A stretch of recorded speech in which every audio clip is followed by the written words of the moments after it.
On a busy weekday morning, the city bus was packed with tired commuters rushing to work and school. The air inside felt cramped and heavy, filled with the sounds of shuffling feet, muffled conversations, and the bus's steady hum.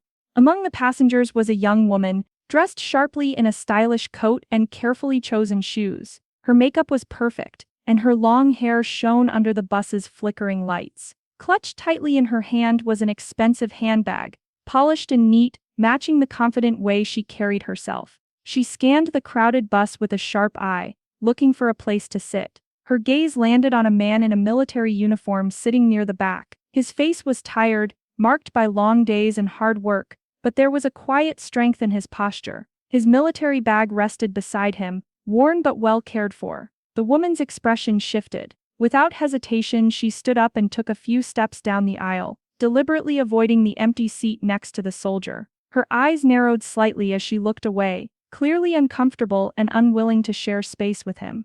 In that simple act, the woman showed her bias, an unspoken judgment based on the soldier's uniform, his worn appearance, and maybe what she thought his presence meant. She wanted distance, a barrier between herself and the man who represented something she didn't understand, or maybe even feared. Her discomfort wasn't loud, but it was clear. To her, he didn't belong in her world, even though they were both just passengers on the same crowded bus. The soldier stayed seated quietly, his eyes calm but alert. He noticed the woman moving away from the empty seat beside him, a clear sign that she didn't want to sit next to him. He didn't say a word. Instead, he looked out the window, letting the city blur by as the bus rolled on. His tired face showed no anger, only a quiet dignity that came from years of discipline and hardship. Meanwhile, the woman felt a strange mix of feelings inside her chest. There was a small prick of guilt. Maybe she shouldn't have moved away so quickly. Maybe she had been too quick to judge. But just as fast, stubborn pride rose up.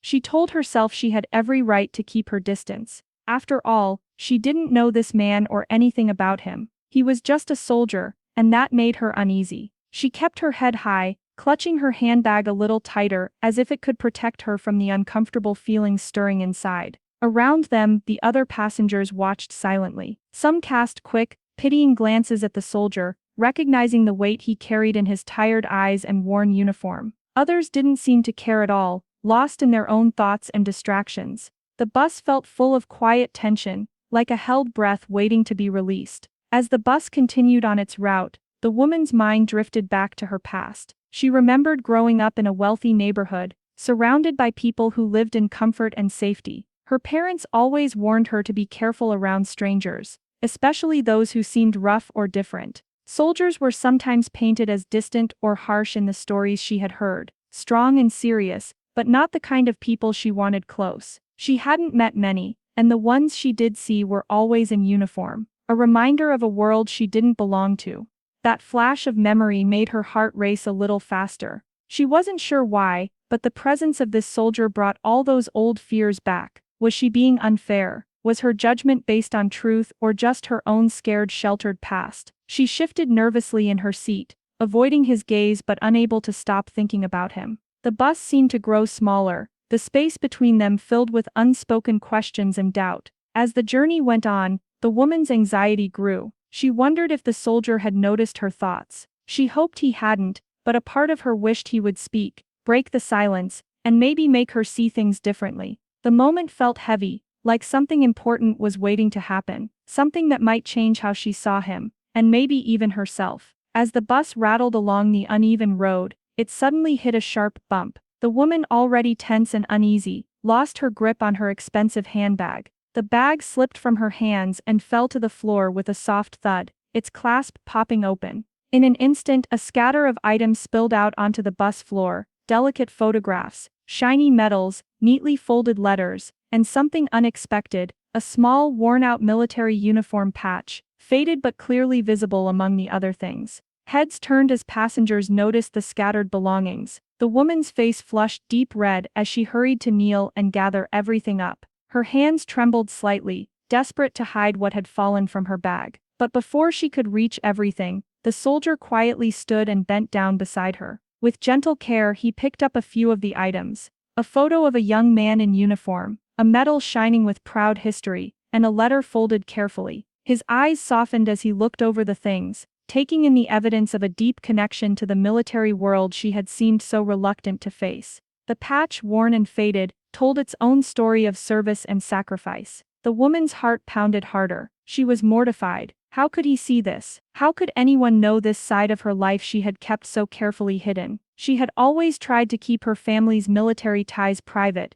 afraid of what others might think, especially people like him. Now all her carefully held walls seemed to crumble with a single bump on the bus. She reached out quickly, trying to cover the patch with her hand, but the soldier's calm eyes caught hers. There was no judgment there, only understanding. His face, usually quiet and reserved, shifted to something warmer, something compassionate. He handed her the photos and letters back, but his gaze stayed gentle, as if silently telling her it was okay to be vulnerable. The tension between them softened. The soldier, who had seemed like just a tired man in uniform, now appeared as someone who truly understood the weight she carried. She felt a lump in her throat, realizing that her harsh feelings, her pride and fear, had blinded her to the strength and kindness this man held. For the first time, the soldier's presence wasn't a threat or an annoyance. It was a bridge, a quiet connection built on shared experience, even if unspoken. And in that moment, the crowded, noisy bus felt a little less heavy, as if hope had quietly slipped between the seats along with the scattered memories from her bag.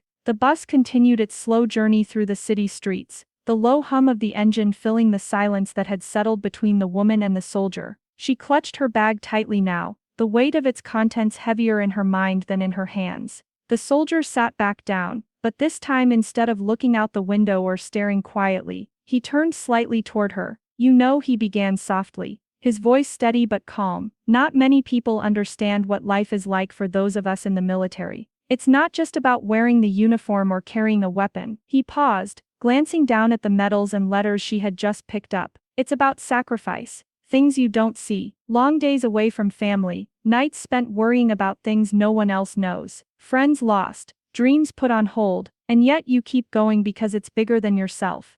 The woman listened, her heart tightening with each word. She hadn't expected him to speak, much less open up about something so personal. For a moment, the image she had built in her mind, the tough, distant soldier, fell away. She saw a man who had carried pain and hope in equal measure, who bore the scars of his service quietly and with pride. Her own feelings twisted inside her chest, shame mixed with sadness, and a deep regret for how she had judged him so quickly. She remembered the pride she had clung to moments ago, the need to distance herself, and realized it was nothing but fear. Fear of what she didn't understand, fear of breaking her perfect little world. She wanted to say something, to apologize, but the words caught in her throat. Instead, the soldier offered something simple but powerful. He smiled gently, not a big grin, but a small, genuine smile that spoke of respect and kindness beyond rank or appearance. "Here," he said, motioning to the seat beside him. "If you want, you can sit down now." The woman hesitated for a heartbeat, then slowly lowered herself onto the seat beside him.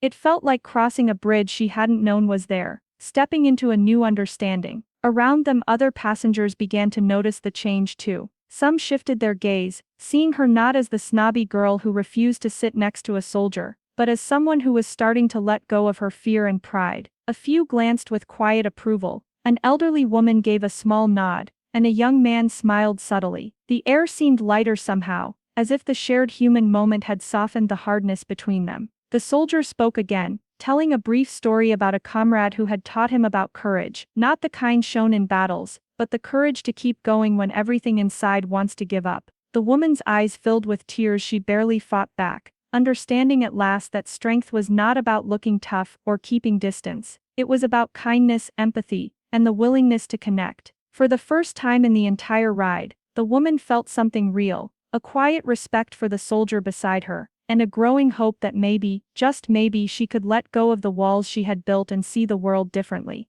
The bus rolled on, carrying them forward, but the journey inside her heart was the one that mattered most. As the bus rumbled steadily along, the woman finally found her voice. It was soft, almost shy, but filled with a deep sincerity.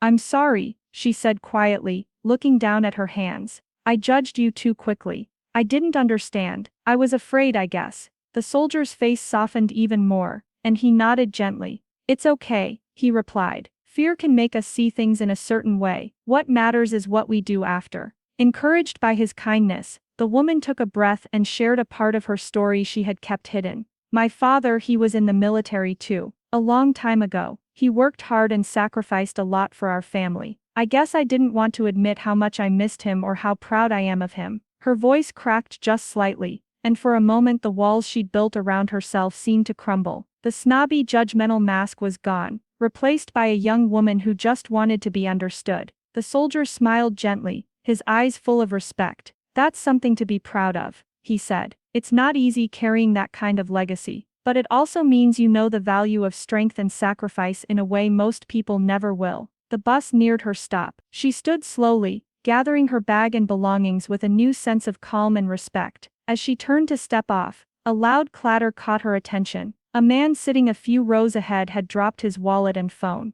Before anyone else could move, the soldier was already reaching down to pick them up, his movements quick and sure. The woman watched, her heart swelling. Here was true strength, not in pride or appearances, but in kindness and courage. The soldier handed the items back with a quiet smile, showing care without expecting anything in return. As the doors hissed open, the woman stepped down from the bus, feeling changed. She had come on this ride with judgments and fear, but she was leaving with something far more valuable: empathy, respect, and the understanding that people are more than the uniforms they wear, or the labels we place on them. Sometimes, she thought, it takes just a moment, one small act of kindness or a single shared story to break down the walls between us all, and that moment can change everything. It's easy to make quick judgments about others based on what we see on the surface: clothes, uniforms, or the way someone carries themselves. But those snap decisions often hurt more than just the person we judge. They close doors, build walls, and keep us from truly understanding the stories behind the faces we pass every day. True strength doesn't come from a uniform,